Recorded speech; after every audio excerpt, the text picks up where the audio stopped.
You are listening to the #1 podcast for beauty bosses, podcasting from anywhere you are. This is the Impromptu show where we drip an episode every week to bring beautypreneurs all the ways to build, brand, and bank, grow, and expose their excellence in this billion-dollar beauty world. Hosted by Angela, your favorite beauty coach, assisting beautypreneurs on how to do business in a personal way, along with co-host Neosha, the CX CEO, the top customer service consultant who helps you retain to gain in your business. Thank you for joining us and welcome to the Impromptu podcast. I'm going to pick this mic up because we got it sitting a little too far, but we want to thank you for and welcome you to the Impromptu podcast. We don't have anywhere to set this mic right now, so we just going to freestyle. I can bump this out. But welcome to the Impromptu podcast, and this is Coach Angela, your favorite coach, here with another episode of the Impromptu podcast on how to build, bank, and brand in your beauty business, the new beauty industry, because it's not all about doing hair. So we come to you with the interview style podcast with our beautypreneurs, just to show you the raw and uncut version of how to build your business, show you their struggles, show you how they're building, show you how they're making money. And Miss Vanessa, who's with us today, has been in the game for a long time. So I'm currently at the VRich hair studio. We're in a suite, which is absolutely gorgeous by all means. And I wish I could show it to you guys. We'll send a few clips, but we're just in a stationary place right now. But welcome, V. How are you? I'm fine. How are you? We are great. I'm going to hand you this mic because I want to get some good voice audio from you, okay? Okay. Good. So you're going to do most of the talking, so I'll just I'll just kind of turn around and let you talk. So introduce yourself. I am VRich, Vanessa Richardson. I have been a stylist for 15 years. I branched into being an instructor maybe 5 or 6 years ago. I found a new passion in that. I love to be able to teach future or current hairstylists the game. Oh, I like that. I like that. Teach them the game. Is this free game? I want to make sure you pick up our voice. Is this free game or is it paid game? I mean, we got to make that money. Okay, so in the beginning, I was running around here giving free game. And then I got bossed up by my coach, our favorite coach, Angela. It's no more free game. No more free game. I No know more that's free why game. we're going to move this camera over. We're going to move it out a little bit so we can get to that mic because I think we're missing a little voice here. So she introduced herself. How long have you been doing hair? I've been doing hair now 15 years. 15 years. 15 years. Okay. And so 15 years, so that's a long time. A very long time. Right. So let's start with what would be your advice to a stylist that's just beginning? My advice to a stylist that is just beginning would be stay consistent. Don't let anything distract you from your goal. Brand early. Get a website early. And just start doing other things than hair so that you can still be able to perfect your craft in the hair business as well as share and learn. Because really, at the end of the day, it's about giving back. Whether it's you give it to someone or it's paid game. Okay. You have to be able to give back. You can't hold the knowledge that you get as a stylist to yourself. It's not beneficial to you for you to hold it to yourself. Okay. I like that. Not beneficial to hold it to yourself. And a lot of people that are learning say, and I heard this today actually. I don't get nobody wants to teach you anything, but my motto is anything free is not valued. It's not valuable at all. Yeah, because if I give you something free, and I've given away tons of things for free. If I give you something for free, I mean, you most likely are not going to use it. You will not use it. You will not use it. You have to, this is what I learned over the years. You have to pay for what you want. If you're paying for it, you're going to use it. Somebody can give you anything for free. You're like, it came to me too easy. When you work for it, and you got to put in the work and the money and the effort for it, you're going to utilize whatever it is. Yeah, I definitely agree. So tell me 3 things that you use in your everyday business that could help someone else in the beauty industry. 3 things. 3 tools, business tools. Professionalism. 1. That's definitely a tool. Yes. Amen. Consistency.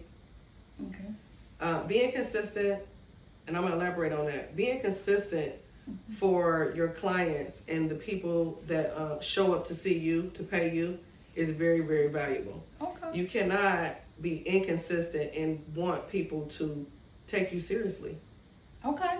Okay. I definitely agree with that. Yeah. And you know, and sometimes they say I'm not consistent, so I'm just not gonna do it. Well, you know, you can start something and the system be broken. Yes. As long as you're doing it and you're perfecting the system. And this is true story. I put out a business bundle at Christmas time, and I typically run it from YouTube or send a link to someone that can watch it. The issue was now, so many video platforms, they kind of cut you off to how much time you can use. So now you have to pay to get your videos, you know, where they can run longer or someone can download them. So that would definitely be something that, you know, it was a learning experience for me. Now, instead of just uploading and somebody can get the service free, I now had to pay for it for my people to download. So I made that sacrifice, and our researcher made a sacrifice to make sure they could download it inside the bundle. But I didn't know that in the beginning. So I had ended up having to send out all new links. Say, hey, I apologize. It didn't download. Here's a new link. It should give you easier access to it. And you just have to, you know, follow up, be apologetic. Customer service, that's where it all starts. How do you feel about customer service? Customer service is very important. As far as with my clients and the people that I deal with, they definitely like for me to be there and be present. They want for me to hear what's going on, rather as being understanding. Prime example, if you're going to be late to an appointment because my day is stacked, you have to be consistent and let me know. And then it's up to me to say, hey, well, you can come in, but there's a person coming in 30 minutes before you, so your time is going to lag behind. I can't allow for the person that came on time to be lag behind because they have somewhere to be. Okay. I agree with that. You literally have to be able to pay attention to what the customer needs, and you got to be able to hear what they're not saying. Oh, that's a good one. Be able to hear what they are not saying. Yes. Okay, I like that. Okay, so tell me what people or books, either or, have had the most influence on your growth. Good question. The most people I will say, I look at a lot of people on Instagram, okay? And so I'll say Super Scent is very, very, very, very, just watching how she grew, how she started from the bottom, how she started off with crayon case, how everything went. That was just amazing for me. I'm going to tell you somebody else, Miss Amaslaya Bay. The way Miss Amaslaya Bay is moving right now, listen, when she does her skits, when she does her videos, I definitely pay attention. She's a young bull. And just to watch her being as young as she is, doing what she's doing, I mean, you definitely have to be proud. That's your baby. Oh yeah. Oh, absolutely. And I tell people all the time, I started because I nurtured her into her passion for hair. When I really try to nurture a lot of other stylists, they probably hear this today, they know who they are. I try to come to them and say, hey, I got this great idea. I want to help build you out, you know, brand you, and, you know, as a case study, and bring you to the level that she is now. Like, I would have never imagined it was going to be that big. But people feel like, and I'm going to say stylists or beauticians, that's who I targeted first. They feel as though if you're not doing hair, then you don't know what you're talking about. But hair and business are two different platforms. Totally different. Right? So you can do hair, that doesn't mean you know how to do business. Exactly. Right? So you need that coach or you need that mentor to guide you or strategically guide you into that business, right? Because you're doing hair behind a chair all day. I have visited, and let me tell you how serious I am about coaching these stylists. I have done tours at cosmetology schools. They don't even train you on urban hair, okay? They don't even train you to work for yourself. They train you to work for them. Yes. Right? And I was like, they're not even training you to work for yourself. They're not even training you to be professional for yourself. They are training you to be professional for their business. So I was thinking like $20,000 to basically work a job. You're doing through a high price training. I mean, not to knock the schools, not to knock the sanitization and some of the chemical techniques. I don't knock that. However, it could be much better. It could be much better. You agree? I agree. When I was an instructor, the one thing that I noticed was that is what they were being trained for. You are trained to pass the state board. You are not trained to do anything else. Mm-hmm. And those are basic things. Rolling hair, shampooing, anything else extra, applying a perm, applying color, it's not even half of the things that you do daily. And so when I was in school, I would try to this is when I was giving my free game to the other stylists on how to move around and navigate that. Because initially they're training you to go into a commission-based salon and work for somebody else. Yeah. And not work for yourself. Absolutely. So they do not give you the business tools. They do not give you what you need as far as branding. They do not give you the ability or show you how to build a consistent clientele. They don't. That's what you need a coach for, and that's what you need. It takes years to get there. I'm 15 years in. It took me years to get to where I am now. Yeah. It should take someone now. If you knew you had to get a coach 7 years ago, at year 14, 15, you would have been where you're trying to get to now. Yes. If I would have known that I needed a coach early on, I would be way further and way more successful in what I'm doing, because at the end of the day, like you said, you teach business. Mm-hmm. I can do the hair all day long, but the business aspect and keeping accountability. Yeah. It's hard. I have to track you down sometime now. Yes. The accountability with having a coach is everything. Yeah. And most of the time you cannot, this is what I've learned. I could not have other stylists mentor me at all. It became semi a competition when actuality it's not. We all need to grow together. And so when I looked for my next mentor, I made sure I watched for a while. I'm gonna slay your bag. I've seen you at different events. You know what I mean? Oh, have you? I have. When I started to do the coaching, Chandy had an event, and I seen you there under Extensions U. I was. Yes. Mm-hmm. And so just being able to watch and understand, I watched you way before I contacted you. Okay. About it, and I felt comfortable coming to you for it. Okay. I think it's one of the best decisions I made at the end of the day. Okay. I've walked into situations where I thought that I was being mentored, and then it retracted me. Okay. It made me step back a little bit, like, ooh, I don't know if I want to jump back into that, because that was that burned a little bit. Okay. But I had to learn that I had to pay attention to what I wanted to be coached on. That's good information. What do you want to be coached on? I like that. I like that. Because I don't really need to get coached on hair. I can go to classes, continue ed for that. So another stylist cannot coach me on hair.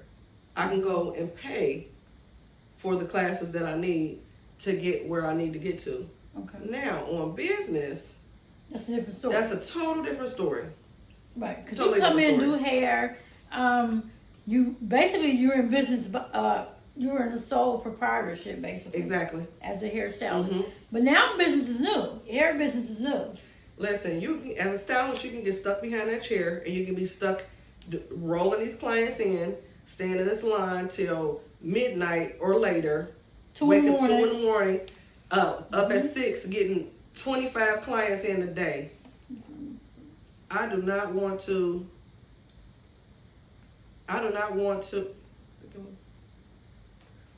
One thing I don't want to do is overwork myself. I did that for years, learning how to build that clientele. Trying to get them in the door. Yes, learn how to, and keep them consistent, because you got to think about it. You can have a whole clientele and it can be spacey and patchy. Right. But then when you start to line your clients up to where they have regular appointments, that's money you can count on. Okay. But it takes Years to do. Okay. So tell me your biggest success story. My biggest success, for me? For you, For my absolutely. business? For you, your business personally. Okay. My biggest, I'm going to say one of, because this is the most current. Okay. I wanted to get into film. And when I decided that I wanted to get into film, I reached out to so many companies in our area because, Cincinnati is big on the film industry. And so I kept trying to break into that market, but because it's a who you know situation, it's very, very hard to break into that. You can send resumes, you can send anything you need, but it's who you know. Okay. So I reached out to a company that was coming here from Los Angeles to do a film. One of the directors originally was born here, and so they were having I think it was 10 days. It was quick. It was 10 days. Oh wow. Here, and they needed a hairstylist. However, they didn't have a budget for a hairstylist. No budget. And so they had a budget for a makeup artist, but no hairstylist. So the makeup artist's job was essentially to do the makeup and hair for, I think it was maybe 32 people.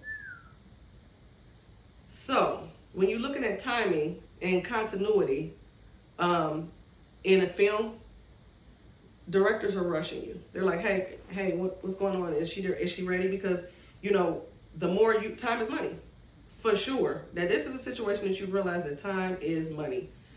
Anytime you're late, it's costing on the back end for everybody. Oh wow.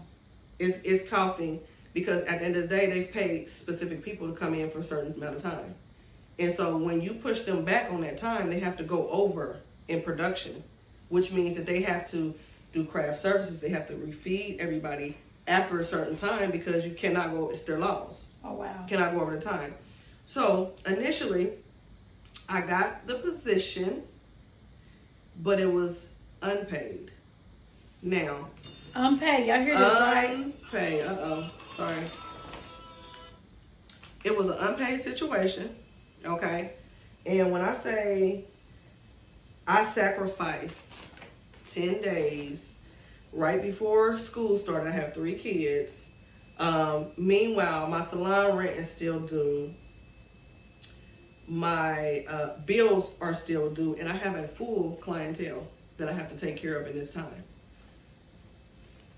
And I had car problems, like maybe a day after, going back and forth, because I had to go and back and forth to Cincinnati every day, or Kentucky. In Cincinnati, and we're in Dayton, so Cincinnati is about, I'm going to say an hour and 15 minutes, because their traffic is just about as bad as Atlanta and Cincinnati. Yes. Okay, and getting worse. Yes. Uh-huh. So I had to do that every day for 10 days. Meanwhile, they were not providing the items for my kids. Now, a kit is what you need when you walk in to service everybody. You gotta have your little kit with you, your curlers, your brushes, whatever you need to get that person where they need to be, regardless of what it is. Now, there was no extensions, but I had to work with continuity. So if they needed to go back and do a shot, I had to be able to look at pictures to recreate that look. Oh, wow. for that person. So when I So it say can be the same or look. it can be the same look Oh, for me to wow. go back in. So I had to learn on the spot. Everything. And they were willing to take you because, of course, It was unpaid. it was unpaid. So I had to learn on the spot. I will tell you that was one of the best experiences for me. Okay. I learned how to move. I talked around. I talked with so many different people. I met so many different people. I got the director. One of the directors was the lead character. And so... And what's the name of this movie? It's called Blue the Movie. Blue the Movie. Yes. And okay, where does it premiere at? Well, it is right now. It is on Apple TV. Apple TV. It's on Amazon Prime. Oh, Amazon Prime. And that's it is there. coming to Netflix, I believe, next month. Okay.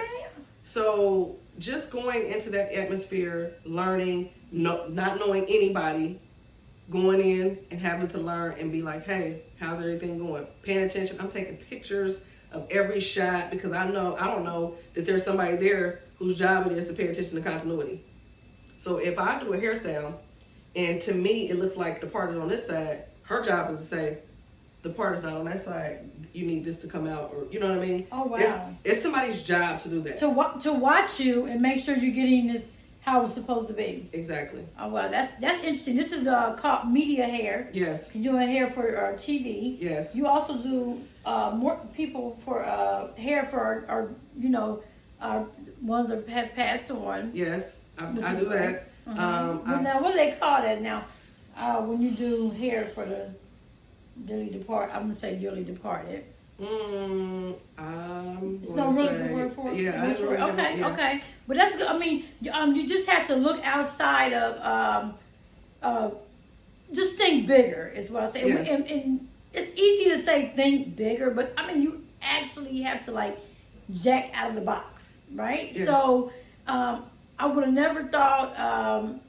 You don't think like people need their hair done when they passed away. They need their hair done when for television, right? Mm-hmm. They need, their hair done, weddings and proms and homecomings, but you gotta jack outside the box. You do. Right? They might be putting makeup on newborns for all we know.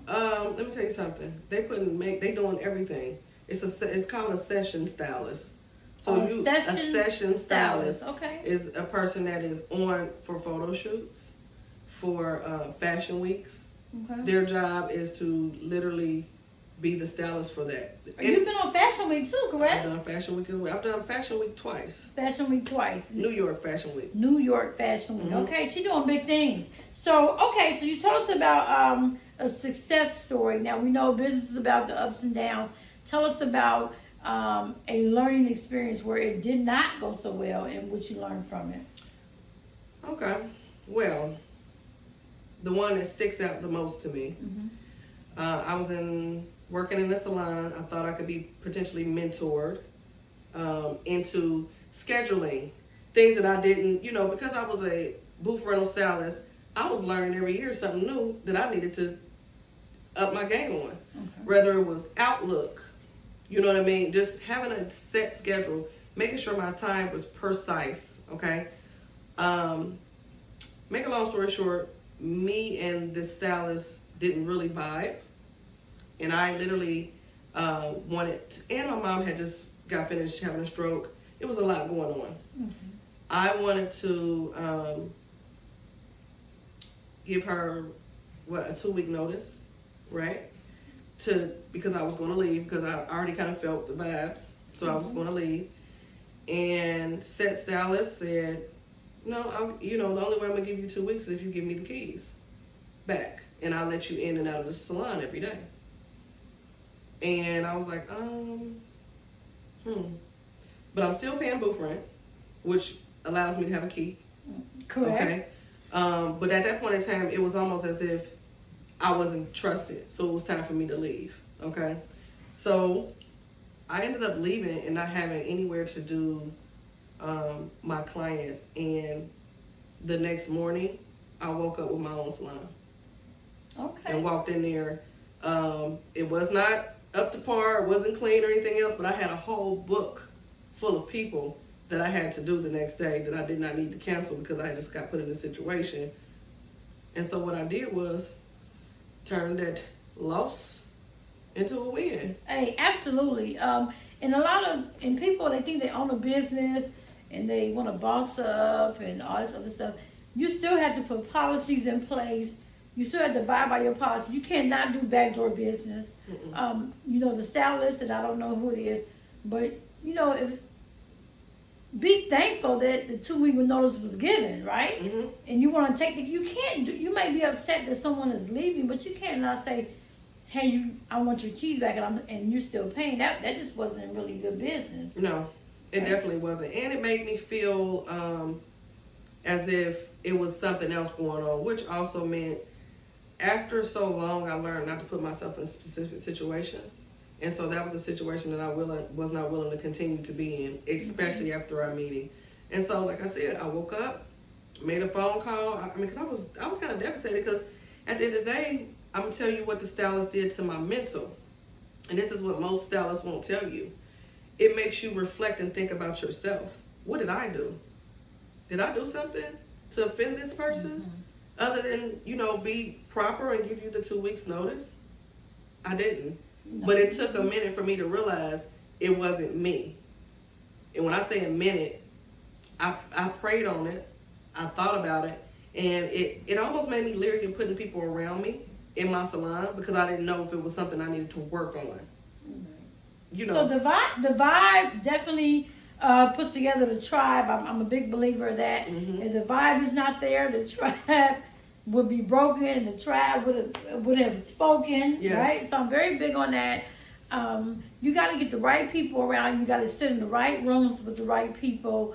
You can't, like they say, you can't sit around 9 broke people because you're going to be the 10th broke person. Exactly. And I definitely